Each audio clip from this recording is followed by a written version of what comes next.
le Seigneur dans mon cœur, la vie est là, la vie est là. Quand le Seigneur dans mon cœur, la vie est là pour toujours. La vie, la vie, la vie, la vie, la vie est là pour toujours. La vie, la vie, la vie, la vie. La vie est là pour toujours. Quand le Seigneur dans mon cœur, la paix est là, la paix est là. Quand le Seigneur dans mon cœur, la paix est là pour toujours. La paix, la paix, la paix, la paix, la paix est là pour toujours. La paix, la paix, la paix, la paix, la paix est là pour toujours. Oh, l'amour, l'amour, l'amour, l'amour, l'amour est là pour toujours. L'amour, l'amour, l'amour, l'amour, l'amour est là pour toujours. Amen. Alors nous allons méditer dans le livre de Matthieu, Matthieu chapitre 15. Matthieu chapitre 15. Alléluia. Alléluia. Sois béni Seigneur parce que tu es fidèle. Alléluia. Que toute la gloire te revienne Père parce que tu es souverain au nom de Jésus. Alors nous méditons dans le livre de Matthieu chapitre 15 à partir du verset 17 à 20. Amen. La Bible dit, ne comprenez-vous pas que tout ce qui entre dans la bouche va dans le ventre, puis est jeté dans les lieux secrets? Mais ce qui sort de la bouche vient du cœur, et c'est ce qui souille l'homme. Amen.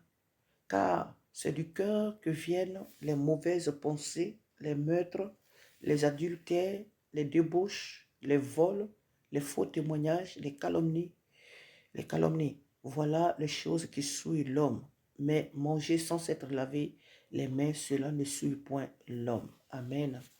Ici, dans la tradition juive, il faut dire que depuis l'Ancien Testament, leur tradition, c'est que pour manger, il faut se laver d'abord les mains. Ils font même l'ablution, c'est pas comment ils appellent ça, l'ablution, oui, ils vont se laver les mains, ils vont faire vraiment tout un, je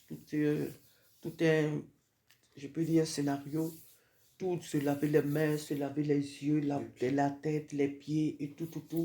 Et tout cela d'abord, et tout cela leur parle de la sanctification. Donc, en un mot pour eux, avant de manger, il faut d'abord se sanctifier pour être pur, pour que le repas soit pur, pour que eux aussi soient purs aux yeux de Dieu. Donc, c'était tout un rituel avant que eux ils ne mangent.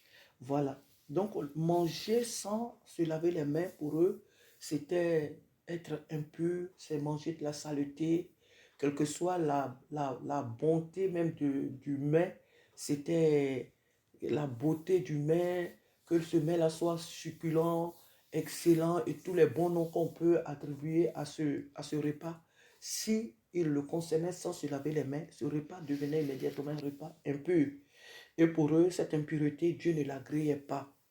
Et donc, ils étaient très, très exigeants. Je pense que pour certains qui ne sont pas encore entrés dans la nouvelle alliance, ils le font jusqu'aujourd'hui. On voit ça un peu chez les musulmans, cette manière, cette pratique-là. On la voit aussi un peu chez les musulmans.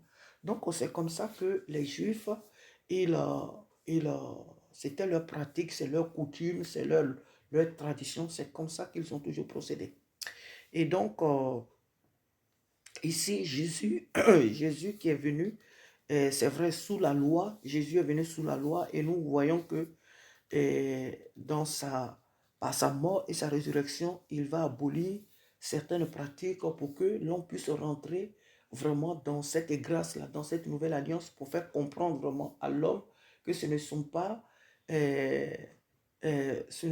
certaines des choses que nous pouvons faire qui peuvent éloigner l'homme de Dieu, mais il faut que le cœur de l'homme même soit disposé à vivre dans la sanctification.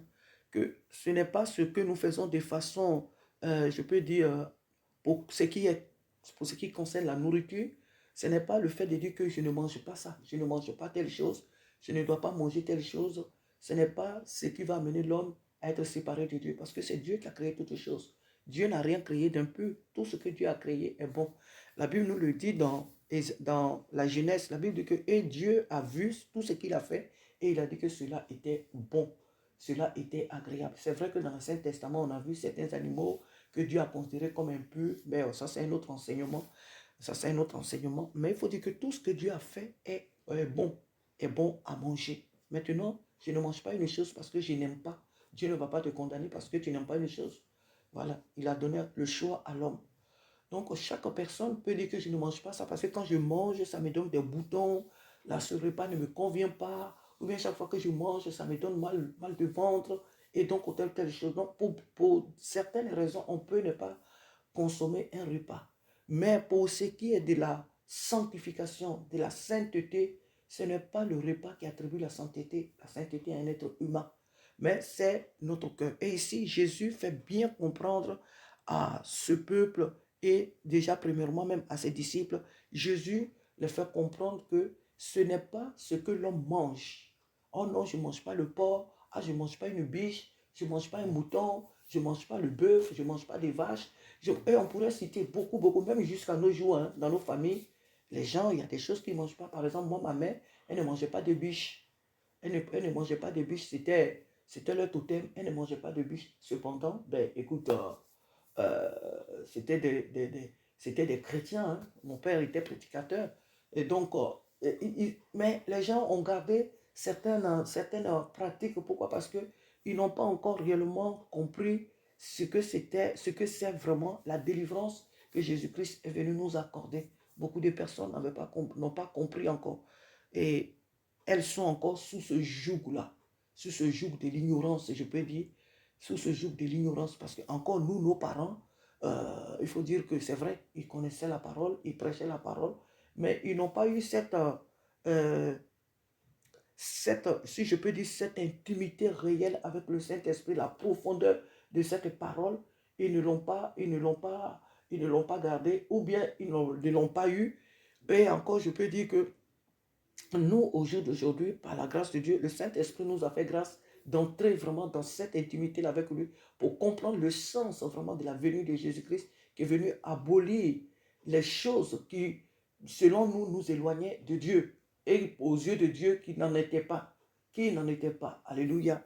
Et donc, Jésus-Christ est venu mettre la lumière, vraiment la lumière sur vraiment certaines choses que nous ne comprenions pas autrefois.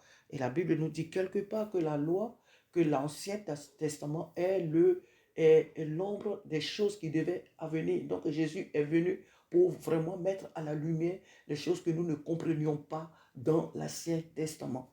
Et c'est ce Jésus qui est venu nous libérer, qui nous dit que ne comprenez-vous pas que tout ce qui entre dans la bouche de l'homme, tout ce qui va dans la bouche va dans le ventre, puis va dans le lieu secret. En un mot, tout ce que nous mangeons, nous évacuons. Il n'y a rien qui reste dans notre ventre que Dieu que oui, ça va nous souiller. Tout ce que nous mangeons, ce n'est que de la nourriture. Ce n'est pas ce qui va souiller l'homme. Ce n'est pas la nourriture qui va souiller l'homme. Ce n'est pas la nourriture qui va éloigner l'homme de Dieu. Mais ce qui souille l'homme, il dit Jésus, c'est ce qui sort de la bouche. Mais ce qui sort de la bouche vient du cœur. Et Jésus cite très bien. Il dit, car c'est du cœur que viennent les mauvaises pensées, les meurtres, les adultères, les débauches, les vols, les faux témoignages, en un mot, les mensonges, les calomnies. Voilà les choses, mais il y en a plusieurs. Il a cité, c'est ça, mais quand tu regardes dans un péché qu'il a cité, tu le développes, tu trouves tout ce qui est mauvais, mais tout ce qui peut être mauvais. Les mauvais témoignages, par exemple, c'est le mensonge. C'est aussi le mensonge, les vols. Il y a plusieurs façons de voler. Les meurtres. Donc, les hommes, avant de poser des actes, tu peux pas voler si tu n'as pas pensé que cette chose, il faut que je la prenne. Donc, on peut dire que l'homme, tout ce qui est péché sort du cœur de l'homme. Et c'est le cœur qui doit recevoir Jésus-Christ. C'est le cœur que Jésus-Christ doit habiter pour ne pas que ces mauvaises choses-là y soient, pour ne pas que l'homme commette de mauvaises actions. Il faut que Jésus-Christ vienne habiter le cœur de l'homme. Il faut que l'homme accepte Jésus comme son Seigneur et son Sauveur, pour qu'il habite en lui et que l'homme désormais produise de bons fruits. Alléluia. Donc, manger sans s'être lavé les mains, sans faire les ablutions, sans faire tel rituel, on ne mange pas. Ça, c'est chose, comme on appelle, halal, manger telle chose, manger cachet, manger des trucs comme ça. Ça, ce n'est pas des choses que celui que Jésus-Christ est venu sauver dans ce monde doit encore pratiquer. Toute la nourriture que Dieu a créée, elle est bonne à manger. Et la nourriture n'a pas reçu le pouvoir d'éloigner l'homme de Dieu. La nourriture que Dieu a créée, les aliments que Dieu a créés n'ont pas reçu le mandat d'éloigner l'homme de Dieu. Il n'y a rien d'impur que Dieu a créé. Tout ce que Dieu a créé est pur.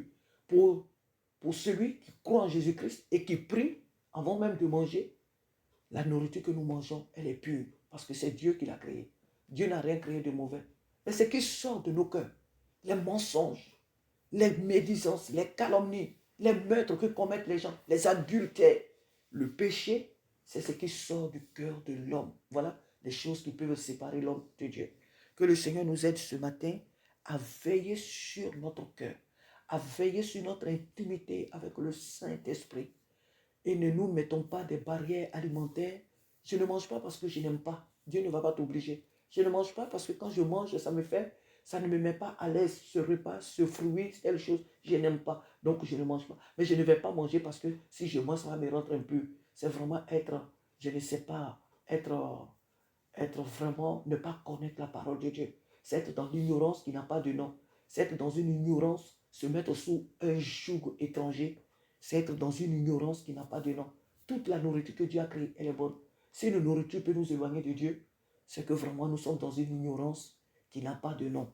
Jésus-Christ est venu pour nous libérer. Jésus-Christ est venu pour nous délivrer. Et désormais, sous cette nouvelle alliance, nous sommes libres par le sang de Jésus-Christ. Par le nom de Jésus, nous sommes désormais libres pour manger, libres de manger tout ce que nous devons manger. Pas en manger de manière sauvage, pas en manger de manière exagérée, pas en manger de manière excessive, mais nous avons le droit désormais de manger tout ce que nous voulons manger. Alléluia. Il y a même des choses, des repas, des nourritures que nous ne connaissons pas parce que tous les peuples, on n'a pas souvent les mêmes mets. Mais partout dans le monde, où que nous nous rendions, tout ce qu'on nous propose, nous devons manger. Parce que tout ce que Dieu a créé comme nourriture pour l'homme, tout est mangeable, tout est bon. Alléluia. C'est le péché qui éloigne l'homme de Dieu. La nourriture n'est pas un péché. C'est être vraiment, je ne sais pas comment qualifier cette attitude de ceux qui font ce genre de choses-là. Je ne mange pas ça, je ne mange pas ça, je ne mange pas. Mais tu ne manges pas, mais ton cœur est comment? Tu ne manges pas ça, mais tes actes que tu poses là, c'est comment? C'est la nourriture qui peut agir sur ta vie. C'est la nourriture qui peut t'éloigner de Dieu. C'est vraiment une ignorance. C'est se mettre sous un joug. C'est se mettre sous un, je ne sais pas, sous un joug qui n'a pas de nom. Sous un joug qui n'a pas de nom. Christ nous a libérés du joug. Jésus-Christ nous a sauvés. Pourquoi aller prendre de nouveau des jougs, comme l'apôtre Paul nous le dit? Pourquoi aller prendre de nouveau des nouveaux jougs et nous les imposer, nous les mettre encore au cou, nous les mettre encore sur la tête? Donc, Christ nous a libérés, nous sommes libres. Amen. Jésus nous a libérés, nous sommes libres. Que le Seigneur nous aide à reconsidérer nos actes, à veiller vraiment sur nos cœurs, l'état de nos cœurs, comment est ma relation avec Dieu, quel est mon appel, comment je sers Dieu. Est-ce que le Saint-Esprit, j'ai une relation réelle avec le Saint-Esprit? Est-ce que j'ai une relation réelle avec Dieu, avec Jésus-Christ? En un mot, avec le Saint-Esprit. C'est ça la préoccupation d'un enfant de Dieu. Est-ce que je fais ce que Dieu me demande de faire? Est-ce que je suis vraiment dans la bonne voie? Est-ce que je fais ce que Dieu me demande de faire? Suis-je vraiment dans l'obéissance? Suis-je dans le temps de Dieu pour faire ce à quoi il m'a appelé? Voilà ce que l'enfant de Dieu doit avoir comme préoccupation. Mais je ne mange pas ça. Mais si je mange le porc, je serai un peu. Mais si je mange le bœuf, je serai un peu. Non, si je mange ça, c'est être insensé. C'est le mot, mais je vais le dire sans réserve. C'est être insensé. C'est être insensé. C'est vraiment être ignorant de la parole de Dieu. De la Genèse jusqu'à l'Apocalypse, c'est ne pas connaître vraiment la parole de Dieu. Jésus-Christ est venu nous libérer. Jésus-Christ est venu nous sauver. Il nous a délivrés du pouvoir vraiment, je peux dire, des lois, des pratiques, en un mot, qui n'étaient pas, des pratiques qui n'étaient pas, qui nous mettaient vraiment des jougs, qui nous mettait vraiment des jougs qui n'étaient pas vraiment, je peux dire, selon même le cœur de Dieu. Mais ces pratiques, elles étaient là. Pourquoi dans ce temps-là? Parce que les hommes qui vivaient dans l'ignorance, Dieu avait établi ces choses-là pour un temps, pour que les hommes puissent vraiment entrer dans ces temps-là, dans une relation, mais vraiment avec Dieu. Le Seigneur avait établi ces choses. Mais quand Christ arrive, Jésus n'abolit pas la loi, Jésus n'abolit pas la parole de Dieu, mais la Bible nous dit clairement que ces choses-là étaient l'ombre des choses à venir. Donc Christ est venu nous libérer. Si avant les gens pouvaient tuer des animaux pour que leurs péchés soient pardonnés, pour que leurs péchés soient pardonnés, Christ est venu aujourd'hui et il s'est donné lui-même en sacrifice. Il est devenu aujourd'hui le veau. Christ est devenu aujourd'hui l'agneau. Il est devenu aujourd'hui les pigeons qui se donnaient. Jésus-Christ est venu représenter aujourd'hui tous ces animaux-là en lui seul et il a donné sa vie. Il est l'agneau de Dieu qui s'est donné pour que nous soyons aujourd'hui pardonnés. On n'a plus besoin de tuer des animaux. Et donc celui qui dit je ne mange pas ça, je ne mange pas ça, dans le but de chercher la sanctification, je crois que ces personnes-là n'ont pas encore compris la parole de Dieu. Et chacun de nous doit chercher vraiment à chercher à comprendre cette grâce, à demeurer dans cette grâce que Dieu nous a, que Jésus-Christ nous a donnée, cette grâce qu'il nous a faite. C'est sous cette grâce que nous devons chaque jour chercher à être et ne pas nous mettre désormais sous un nouveau joug, quitter l'ignorance, quitter vraiment cette ignorance-là et venir vraiment à la lumière de cette parole qui est la grâce que Christ nous a faite. Que son nom soit béni. Amen. Amen. Nous bénissons le nom du Seigneur ce matin. Que le Seigneur nous aide à veiller sur notre cœur, à veiller sur notre relation, notre intimité avec lui, à veiller vraiment sur notre cœur, que nos cœurs ne soient pas les dépôts du péché, de l'iniquité, mais que nos cœurs soient vraiment le dépôt du Saint-Esprit, de la sanctification. Voilà, que le Seigneur nous aide. Amen. Alors le thème de notre message, tout simplement, c'est vivre la grâce. Vivre la grâce que Dieu nous a faite. Vivons-la pleinement. Vivons la grâce que Dieu nous a donnée. La grâce n'est pas le permis du péché, non. La grâce n'est pas le permis à tout faire pour dire quoi, tout m'est permis, tout m'est utile, non. La grâce a ses restrictions. La grâce a aussi ses exigences. Mais nous devons savoir que Christ nous a libérés de ces choses-là. Alléluia. Christ nous a libérés de ces choses qui sont, on ne mange pas, on ne fait pas, on ne mange pas. Non. Christ nous a libérés de ces choses. Amen. Mangeons tout ce que Dieu a créé, qui est mangeable, tout ce qu'il nous a donné à manger, mangeons-le sans retenue. Amen. Sans nous poser des règles étrangères. Alléluia. La grâce, c'est ce que Dieu, Jésus-Christ nous a fait. Alors vivons cette grâce-là pleinement. Amen. Que le nom du Seigneur soit béni. Amen.